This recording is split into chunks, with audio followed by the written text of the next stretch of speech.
Hey MLO fans, we've got a new consignment vehicle that just got dropped off at MLO, and we want to go through it and give you a full walkthrough. This is a pretty slick setup.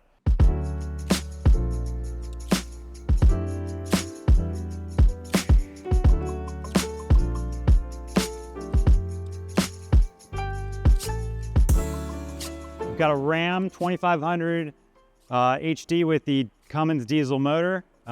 Pretty beastly monster here.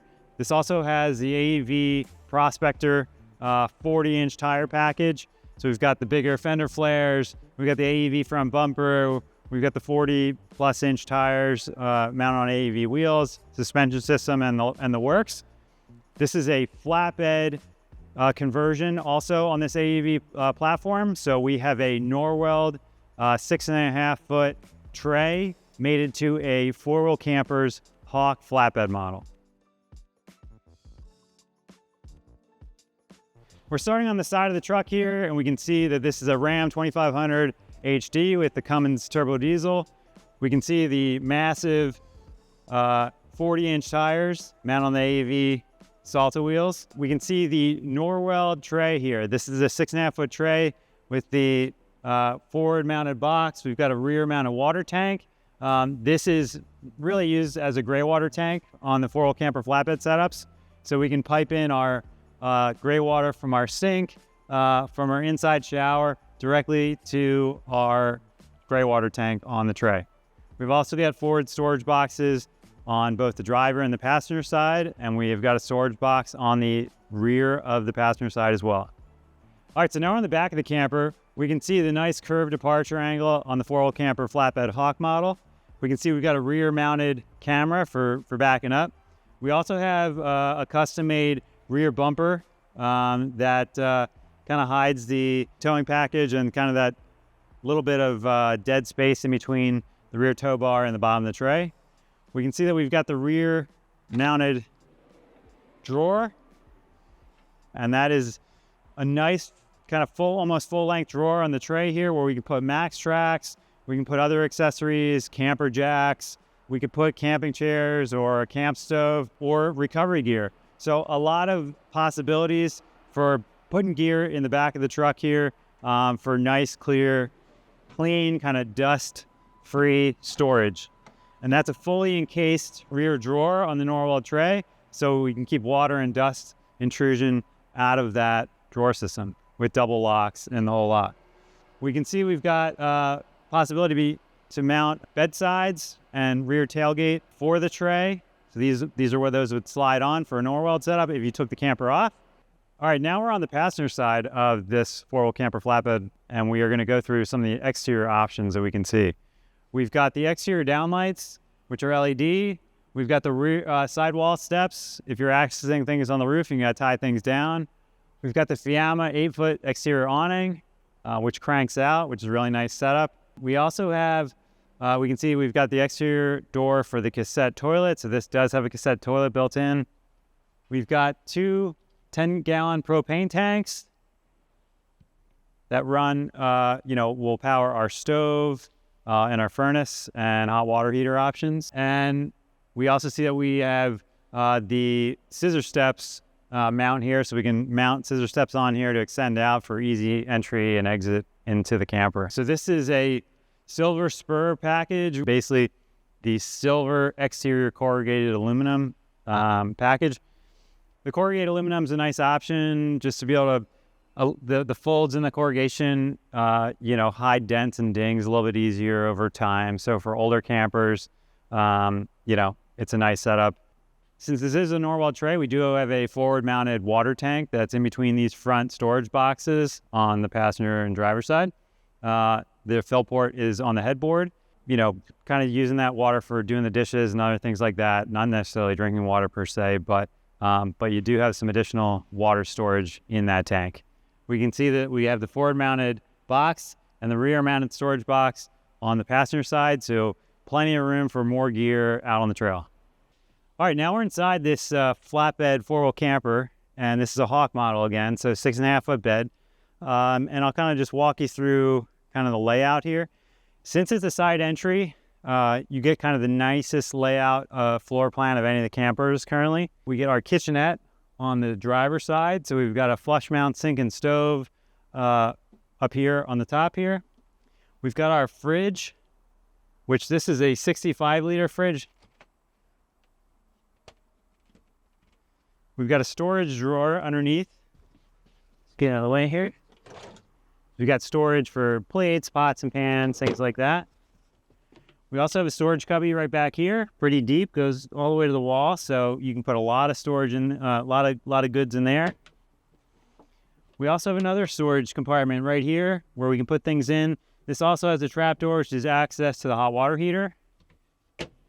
We've got a storage drawer here where we can put our cutlery and things like that, our lighter for starting the stove up.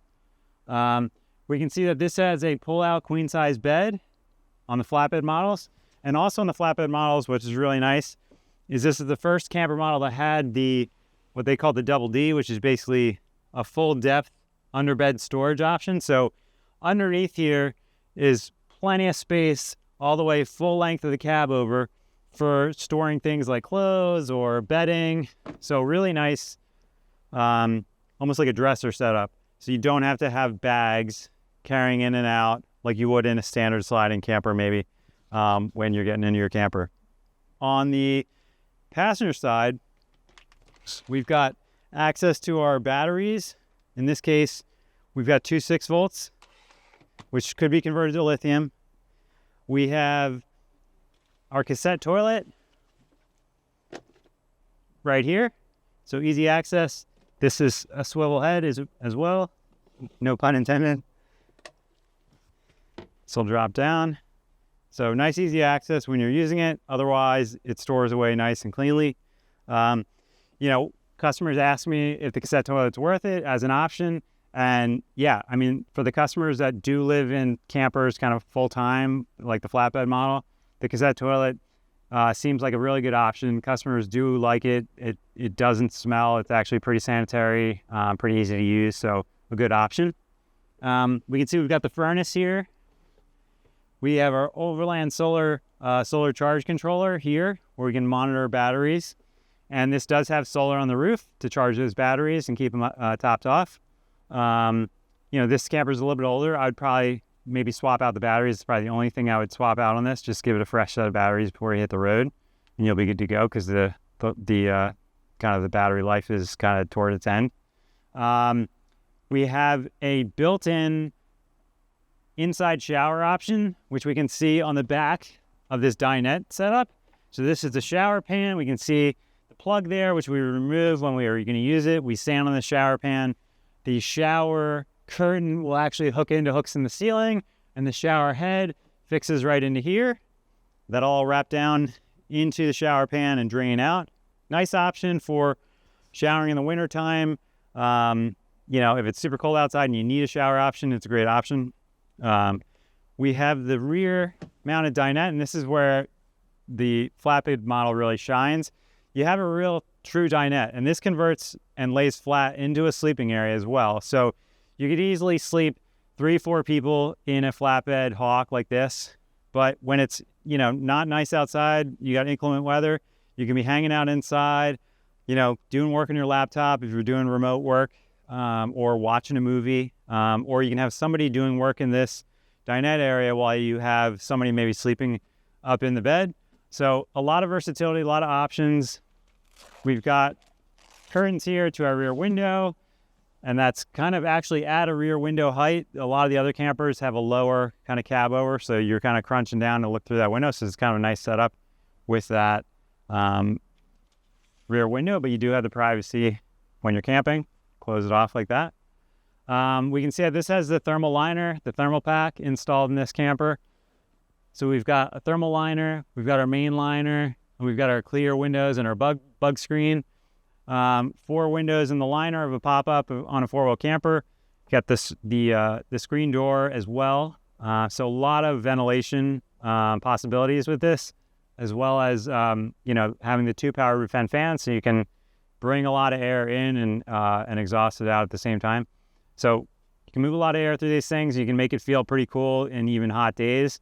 And you've got the reflective white roof on this as well, which keeps the heat down. So a really nice setup. This is a silver spur interior. What was known as the silver spur interior previously with 4-wheel campers, this model, which is basically the dovetail graystone fabric option you see here, and the gray interior walls and kind of countertop. Kind of gives it that nice kind of clean, like European look to it, a nice modern look, modern feel. So overall, as you can see, and you'll see in the video, this camper is in like pretty mint condition, barely used by the previous owners, which were a nice older couple who were using it with their kids occasionally. Obviously not that much, considering that there's only, less than 56,000 miles on the truck in total. And I think some of those miles came before the camper came on it. So this camper is pretty mint condition. The truck's just as mint and just broken in. And this thing's ready for a real adventure. So check it out at mainlineoverland.com on our consignment page and give us a call if you're interested. This won't be here long.